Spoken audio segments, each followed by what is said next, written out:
Bref, ce que dit Arnaud Dumouche n'est pas catholique. C'est une nouvelle doctrine, une nouvelle religion. Il y a aussi un autre argument à invoquer contre Arnaud Dumouche, c'est la question de l'âme de l'Église, qui dit qu'un individu qui fait le bien et accomplit la volonté de Dieu selon qu'il la connaît, s'il n'est pas uni à son corps, demeure néanmoins uni à son âme. Et c'est donc par la prière de l'Église qu'il peut être sauvé.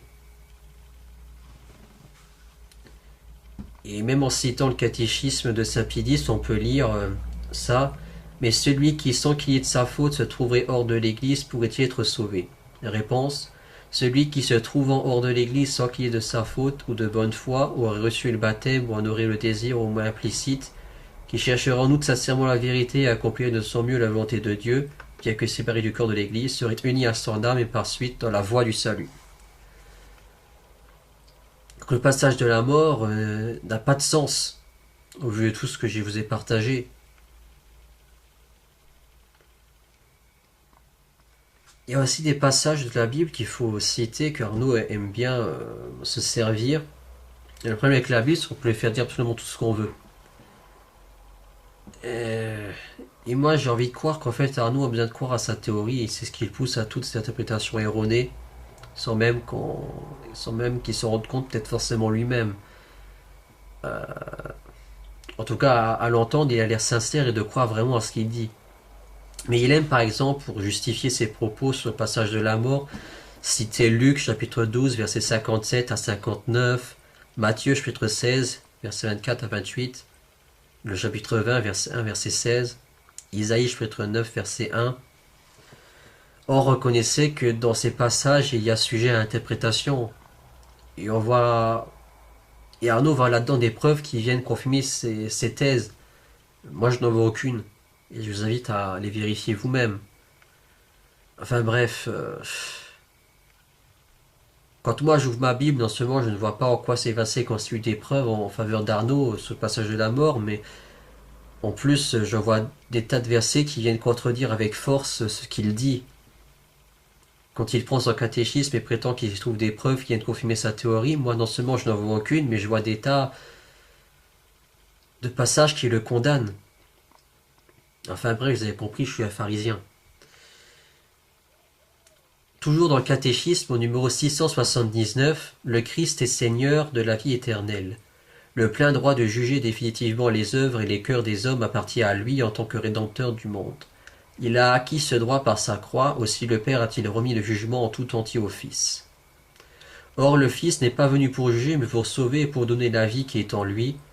C'est par le refus de la grâce en cette vie que chacun se juge déjà lui-même, reçoit selon ses œuvres et peut même se damner pour l'éternité en refusant l'esprit d'amour. Donc ça, c'est clair. Donc là, la thèse d'Arnaud, elle est assez... Il n'y a rien à rétorquer à ça, c'est impossible. Euh...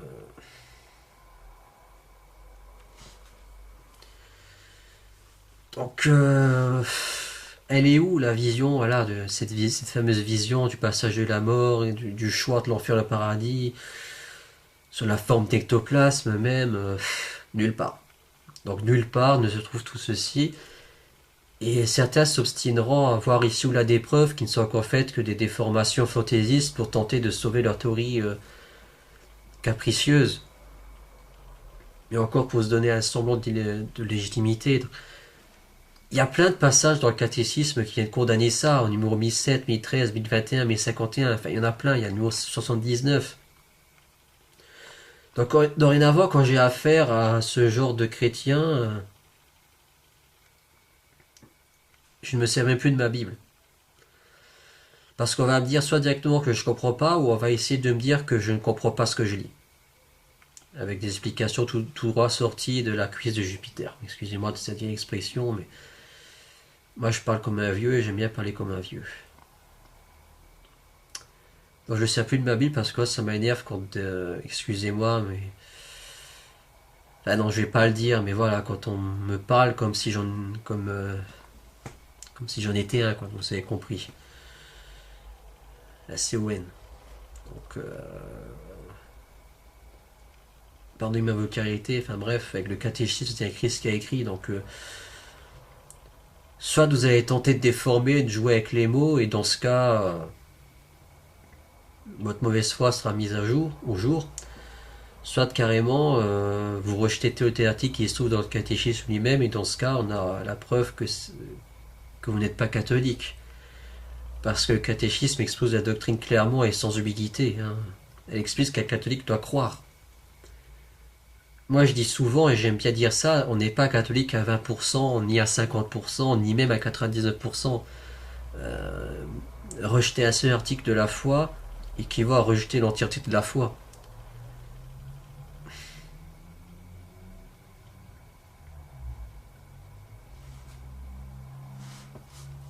Voilà. Soit vous continuez à chercher des preuves là où il n'y en a pas, soit devant l'évidence, et ben, vous reconnaissez vos erreurs. Donc en fait, pour finir, le problème avec cette option finale dans la mort, c'est que ça nous conduit à une inversion de la morale catholique. Il n'y a plus de distinction entre le péché mortel et le péché véniel, qui se comprend bien. Il n'y a même plus de péché véniel, encore moins de péché mortel, donc on pourrait même aller plus loin. Si cette théorie qui n'est pas catholique était véridique, alors le martyre des premiers chrétiens qui sont allés jusqu'à donner leur vie donc pour la vérité serait donc vain. Là, c'était bien la peine de supporter tant de souffrances pour rien, quoi. Puisque selon cette croyance, chaque personne ayant une vision à la fin de sa vie puisse faire un choix. Vous comprenez au moins mon raisonnement là-dessus. Ces martyrs ont été des imbéciles. Commettre le péché d'idolâtrie pour sauver sa vie et être épargné de telles souffrances était donc un moindre mal. Le bon Dieu n'en aurait pas tenu compte. Enfin, c'est pas les seuls problèmes que posent toutes ces théories d'Arnaud Dumouche, hein, en plus de nous conduire à une inversion de la morale chrétienne. Hein, c'est l'ensemble de la foi catholique romaine qui est chamboulée.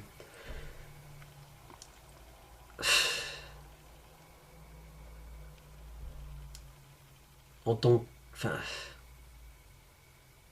en tant que chrétiens baptisés, nous sommes fils de Dieu par adoption. Par le baptême, nous sommes morts et ressuscités avec Jésus. La vie de la foi est déjà le commencement de la vie éternelle. Et les sacrements que nous apportent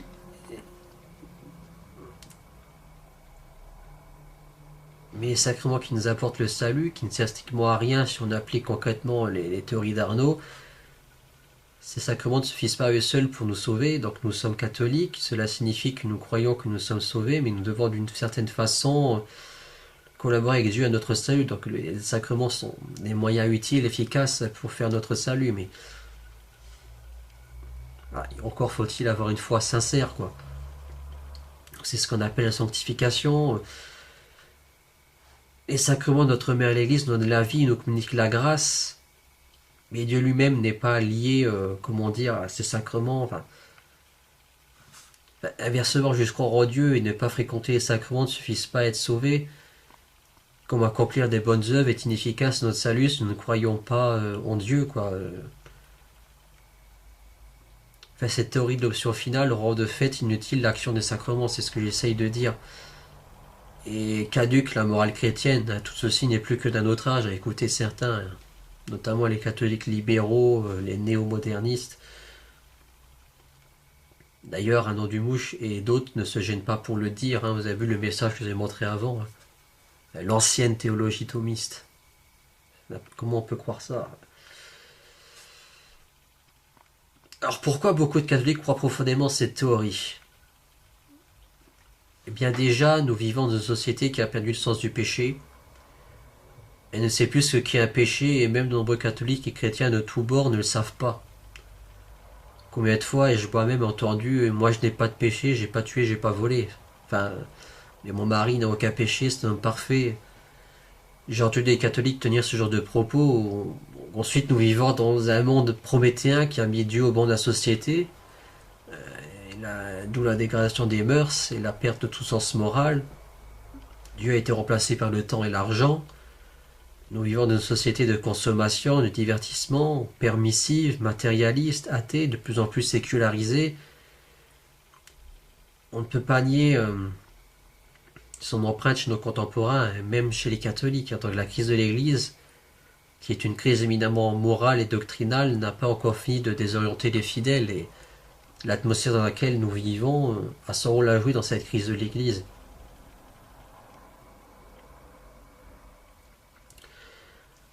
Alors oui, beaucoup de catholiques croient en tout ce que dit Arnaud parce que de nos jours, le catholicisme n'est pas connu. Je vous assure que la religion catholique n'est pas connue. C'est pour ça que quand vous parlez de l'enfer, du purgatoire, du péché, de la morale chrétienne à tenir, on vous dit ah non, mais votre catéchisme est trop dur, il ne faut pas parler de ça, on n'est plus au Moyen-Âge, Dieu est amour, Dieu est miséricorde. Moi de répondre Dieu est amour, et c'est précisément la raison pour laquelle je ne veux pas l'offenser, donc je fais en sorte d'éviter les occasions d'offenser Dieu pour mes péchés. Si je trompe ma femme et qu'après je lui dis je t'aime et que je recommence à la tromper, ben, y a des questions à se poser. Hein. Oui, mais nous sommes faibles et pécheurs. Nous sommes faibles et pécheurs et imparfaits en effet, c'est vrai. Mais la grâce nous fortifie. La grâce nous donne les moyens nécessaires pour faire notre salut ici-bas. Pas dans le passage de la mort qui n'existe pas. Là, il sera trop tard pour demander pardon. Et la miséricorde alors. Dieu est miséricordieux, c'est pourquoi il nous a donné tous les moyens nécessaires à notre salut, notamment le sacrement de la réconciliation. Dieu fait miséricorde à tout pécheur qui se repent sincèrement dans son cœur, mais la grâce et la miséricorde s'expriment de façon plus excellente encore dans le sacrement de la réconciliation. Et c'est impératif pour tout catholique, tout chrétien baptisé. Il faut se confesser régulièrement. Et surtout quand on a sur la conscience un péché grave. Il ne faut pas traîner avec ça. Il ne s'agit pas que des péchés véniels. On ne peut pas abuser de la miséricorde pour continuer à vivre dans le péché mortel et sans avoir un réel repentir. Or, c'est à ça que tendent les théories d'Arnaud Dumouche. Donc voilà, généralement, on a ce genre de réaction parce qu'ils ne connaissent pas le catholicisme. D'être outrés d'entendre ce genre de choses. Et c'est pourquoi ils croient tous dans cette théorie de l'option finale dans la mort et des autres problèmes qu'il y a avec Arnaud Dumouche. Parce que tout ça, ça nous vend un salut facile qui plaît à entendre et une foi facile à pratiquer puisqu'il n'y a rien à pratiquer si ce n'est de pécher humblement. Donc je crois fermement que les tenants de ces hérésies, moi je crois qu'il faut le dire, il ne faut pas avoir peur de le dire, de l'option finale de la mort et du péché humblement sont en fait des désespérés en fait qui croient en ça. Et je dis pas ça avec une envie de chercher la bagarre.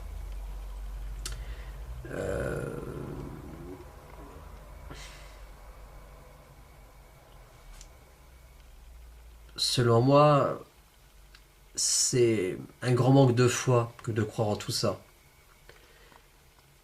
Et je pense que ces personnes en viennent même par ce biais à mépriser la miséricorde.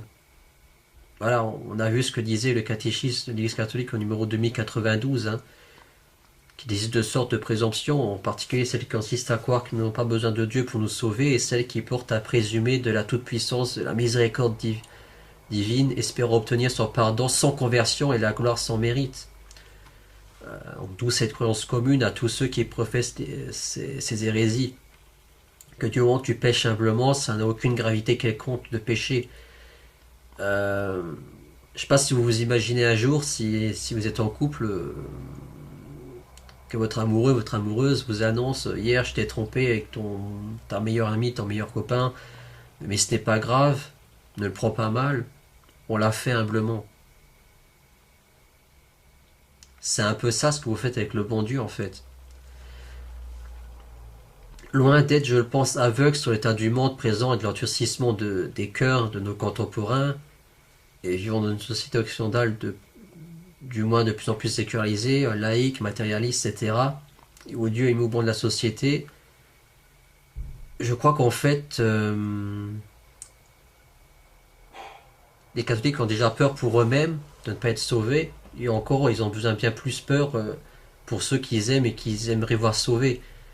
Et la pensée d'imaginer les personnes qu'ils aiment se damner est tellement insupportable qu'ils ont à se forger une image d'un Dieu un peu bisounours, d'un Dieu un peu guimauve, d'un Dieu de l'Ancien et Nouveau Testament. Voilà, ils voudraient avoir la certitude quant au sort de leurs proches et quant au leur, si bien qu'ils ont rien à dire que Dieu est miséricorde et si miséricordieux que jamais il ne pourrait laisser se perdre un seul être humain. D'où la haine de ce qu'ils ignorent en fait. La vraie foi catholique et la croyance en d'autres thèses tout aussi farfelues et qui partent dans le fond de la compassion du cœur. Judas ne serait pas en enfer, d'ailleurs l'enfer serait vide et ne serait que pour les démons, à moins que les démons soient sauvés à la fin du monde. Enfin, il y aurait beaucoup de choses encore que j'aurais à dire. Mais voilà quoi.